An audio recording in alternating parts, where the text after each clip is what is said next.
최근에 부동산 대책이 지속적으로 20번이 넘게 나오면서 그에 따른 부작용들이 많이 일어나고 있기도 하고 주택가격하고 전세가격도 큰 폭으로 상승을 하고 있는 그런 상황인 것 같습니다. 많은 분들이 그러한 부동산의 규제책 속에서 내 집 마련을 하거나 부동산 투자를 하는데 제약이 많은 것으로 알고 있는데요.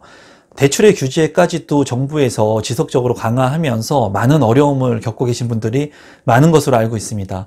오늘은 전세자금 대출, 그리고 잔금 대출, 중도금 대출, 이런 대출에 대한 부분에 대해서 제가 가지고 있는 생각을 좀 공유하도록 하겠습니다.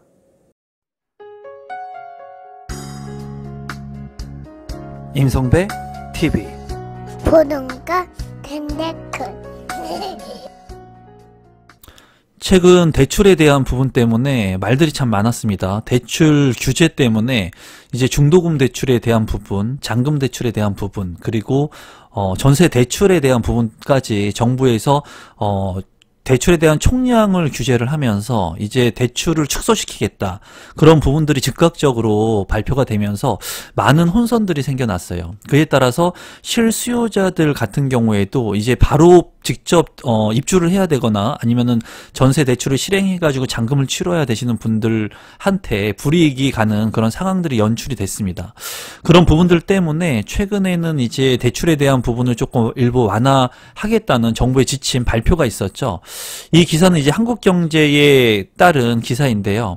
제목을 보면 이렇습니다. 대출 언제 또 막힐지 몰라서 중개업소에 전화를 해서 이제 전화통에 불이 났다.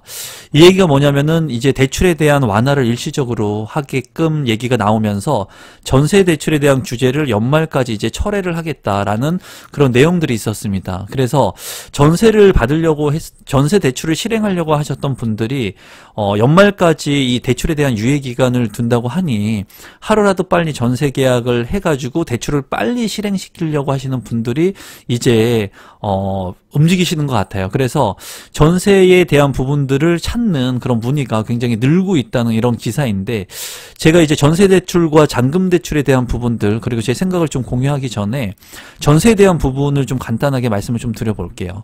최근에도 제가 이제 전세 계약을 했는데 사람들마다 이제 전세의 기대치, 그러니까 내 집 마련의 기대치, 이런 것들이 너무나 많이 올라 있는 것 같아요, 여러분. 물론 주택의 가격이 많이 올랐습니다. 그렇기 때문에 예전에 3억 했던 주택 가격이 6억이 되고, 6억 했던 주택 가격이 이제 10억이 되고, 이렇게 점차 가격이 많이 올랐어요. 이런 부분들은 인정을 하지만은 제가 생각했을 때 전세를 이제 구하시는 분들 같은 경우에 내가 가지고 있는 자금 여력보다 훨씬 더 대출을 많이 활용해 가지고 전세 자금 대출을 활용하거나 또는 여타의 그런 금융기관의 돈을 활용해 가지고 전세를 마련하는 것 같아요. 그러니까 본인이 가지고 있는 현금이 만약에 1억이라고 예를 들면은 원래는 1억의 값어치를 하는 주택을 내가 전세로 활용을 해서 또는 월세로 활용을 해가지고 내가 주거지를 선택을 해야 되는데, 이 전세자금 대출이라고 하는 것들을 극대화로 이제 활용을 하다 보니까 이제 4억짜리 5억짜리 집, 더 좋은 집, 내가 가지고 있는 돈보다 훨씬 더 좋은 주택에서 살게 되는 거죠. 그렇게 됐을 때 어떤 현상이 이루어지게 되냐면, 내가 지금 가지고 있는 실제 자금은 1억이고 1억에 합당한 그 주택에서 사는 게 맞는데, 그것보다 더 비싼 3억, 4억, 5억의 주택에 살게 되면은 이 주거지에 거주를 하면서 이 소득 수준이 비슷한 사람들하고 또 살게 돼 있어요. 그러면 내가 쓰는 이 소비 절제의 능력이 떨어지게 되고 지출이 더 극대화되는 거예요. 대출에 대한 비용도 많이 내가 내야 되지만은 그 외에 부수적인 부분들의 비용을 많이 내야 되는 그런 부분들이 있습니다. 아무래도 이렇게 좋은 집에서 살게 되면 내가 1억의 집에서 살아야 되지만은 3억이나 4억 더 높은 주거지를 선택해서 살게 되면은 편의성이 일단은 좋겠죠. 그리고 주거 환경이 좋겠죠. 그리고 직주 근접, 즉 지하철역이라든가 이런 것들을 통해 가지고 교통 환경들이 좋기 때문에 직장에 출퇴근이 아마 용이할 겁니다. 또한 학군 같은 것들이 좋기 때문에 자녀들한테 이제 플러스 알파의 모든 부분에서 이런 플러스 알파가 되겠죠. 그런데 이렇게 내가 감내하지 못한 부분의 그 주택가격 상승에 따른 전세 자금 대출을 활용해 가지고 내가 주거지를 선택하게 됐을 때는 좀 사람들이 많이 착각할 수 있는 그런 부분들이 있는 것 같아요. 내가 쓸 수 있는 돈, 그리고 내가 활용해야 되는 돈, 그리고 내가 정작 필요한 차, 이런 것들을 기대치가 점점 높아지다 보니까는 이 소비의 습관이나 패턴들이 굉장히 나빠지는 그런 경향들을 많이 봤습니다. 최근에도 제가 읽은 책을 보면은 부자가 되는 방법은 딱 3개예요, 3개. 그 얘기 간단히 하면은 첫 번째는 내가 번 소득보다 적게 쓰면 됩니다. 굉장히 어려운 부분이죠. 근데 내가 100만 원을 벌면은 100만 원보다 적게 쓰면 돼요. 그리고 10%를 저금하면 됩니다. 최소한. 그리고 그 저금한 돈을 모았다가 그 돈을 안전한 곳에 투자하면 돼요. 그리고 이것을 지속적으로 계속해서 반복하면 됩니다. 그런데 많은 사람들이 내가 번 돈보다 훨씬 더 많이 써요.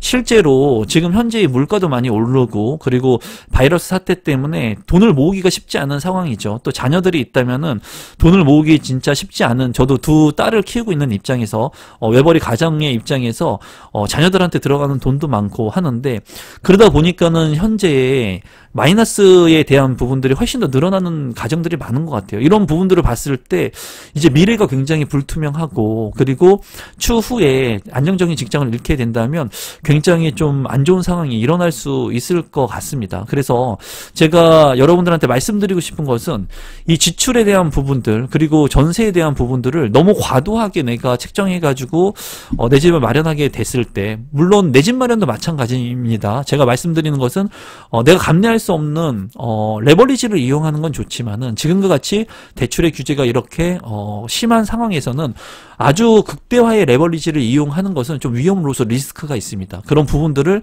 여러분들께서 좀 잘 참고하셨으면 좋겠습니다.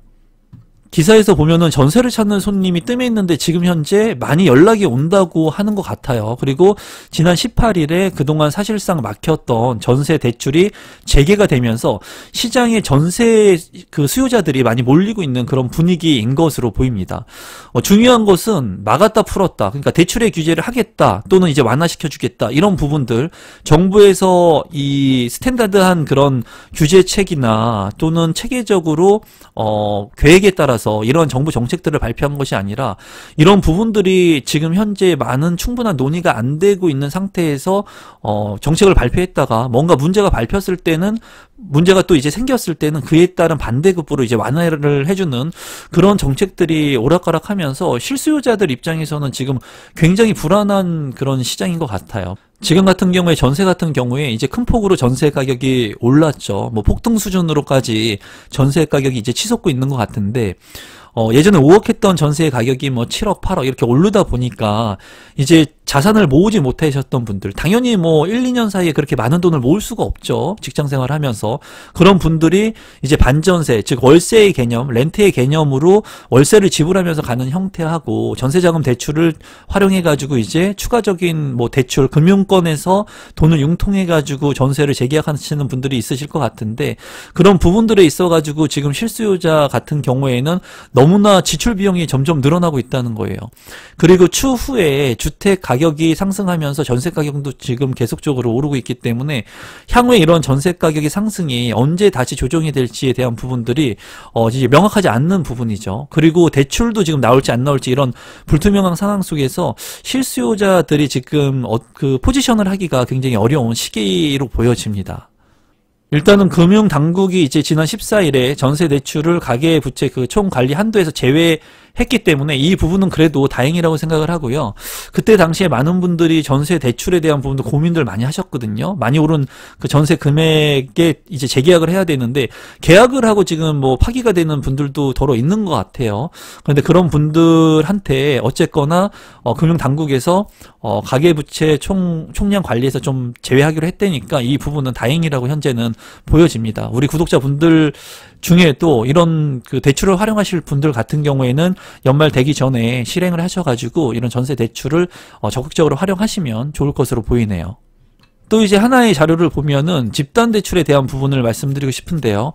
집단대출 협약은행 막히면 타은행이 이제 공급한다. 그래서 은행에서 깐부 동맹이라고 하는 표현을 썼습니다. 이 깐부라고 하는 표현이 이제 오징어 게임이라고 하는 최근에 넷플릭스의 그 이정재 씨 주연의 나오는 내용 중에 이제 깐부라고 하는 내용이 나와서 지금 이제 화두가 많이 되고 있는데, 이제 서로 도와주면서 잔금 대출이 막힌, 그러니까 총량이 막힌 부분들을 막히지 않는 다른 은행하고 같이 협력을 하면서 잔금 대출, 집단 대출이 이제 이루어질 것으로 보여집니다. 그래서 연말까지 전국에 110개 입주단지 차질 없이 대출 지원을 하도록 이제 일부 진행할 것으로 보여요.